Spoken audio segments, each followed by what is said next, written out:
লোকসভা নির্বাচনকে সামনে রেখে ইতিমধ্যে ময়দানে ঝাঁপিয়ে পড়েছে শাসক দল বিজেপি। তাই প্রতিদিনই শাসক দলের তরফে নানা কর্মসূচি আয়োজন করা হচ্ছে। এই কর্মসূচির অঙ্গ হিসেবে বুধবার রাজধানী আগরতলার ভগৎ সিং যুব আবাসে এক সাংগঠনিক কার্যকারিণী বৈঠক অনুষ্ঠিত হয়।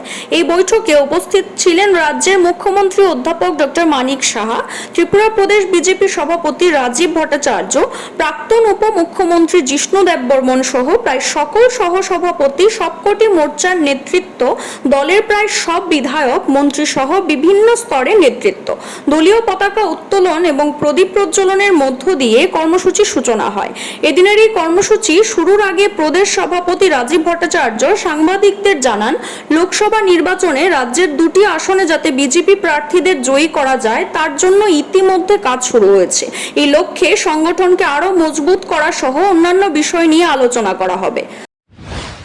যে আগামী লোকসভা নির্বাচনে দলের অর্থাৎ সংগঠনের কি করণীয় কাজ সেই সম্পর্কে অবহিত করা হয় এবং এই কাজগুলি নিয়েই আজকে মূলত আমরা আমাদের পদাধিকারী, সিনিয়র লিডার এবং যারা আমাদের বিধায়ক বিধায়িকা তাদের নিয়ে আজকে মূল বৈঠক অনুষ্ঠিত হবে এবং দিল্লির যে গৃহীত সিদ্ধান্তগুলি সকলের মধ্যে বিস্তার লাভ করা এবং আগামী লোকসভা নির্বাচনে সংগঠন এবং সরকার ঝাঁপিয়ে পড়ে আমাদের যে মূল লক্ষ্য যে দেশের যশস্বী প্রধানমন্ত্রীকে আবারও দেশের প্রধানমন্ত্রী বানানো এবং তৎসঙ্গে এই ত্রিপুরা রাজ্যে 2টি লোকসভা আসন রয়েছে, সেখানেও ভারতীয় জনতা পার্টির পদ্ম ফুল ফুটিয়ে আমরা দেশের প্রধানমন্ত্রী নরেন্দ্র মোদীজির হাতকে শক্তিশালী করব, এই অঙ্গীকার নিয়েই আজকের এই বৈঠক আমরা সংগঠিত করছি। অপরদিকে প্রাক্তন উপমুখ্যমন্ত্রী জিষ্ণু দেববর্মন এদিনের এই বৈঠক সম্পর্কে সাংবাদিকদের বলেন, সাংগঠনিক সহ নানা বিষয় নিয়ে চিন্তন করা হবে। দলের নানা বিষয়ে আলোচনা করবেন উপস্থিত নেতৃবৃন্দ। हम लोग अब सब बैठे हैं, आज नेतृत्व चुनाव भी है, राम मंदिर भी आ रहा है, बहुत सारे विषय में हम लोग चर्चा करेंगे, संगठनिक चर्चा भी करेंगे और सबको देखे हम लोग को बैठ के अब चिंतन भी करना है। तो हमारा पार्टी तो डेमोक्रेटिक पार्टी है, सबके साथ बैठ के चर्चा करके हम सिद्धांत लेते हैं।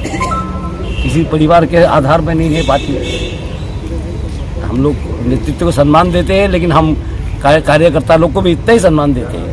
इसलिए हम लोग बैठ के आज चर्चा करेंगे लोकसभा चुनाव का, राम मंदिर का, संगठन को और शक्तिशाली कैसे बनाए इसके बारे में चिंता करेंगे, इसलिए बैठक बुलाया है।